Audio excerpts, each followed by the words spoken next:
Sa KLCC Park din to. Part siya ng KLCC Park. Bagong bukas lang tong part na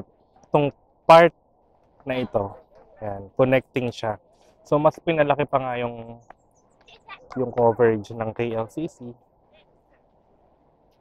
Kasi before parang ito lang yun. Ang area na to. Pero ngayon ayan oh, mas malawak na siya. Mas marami na pwedeng pag-joggingan, pagpasyalan.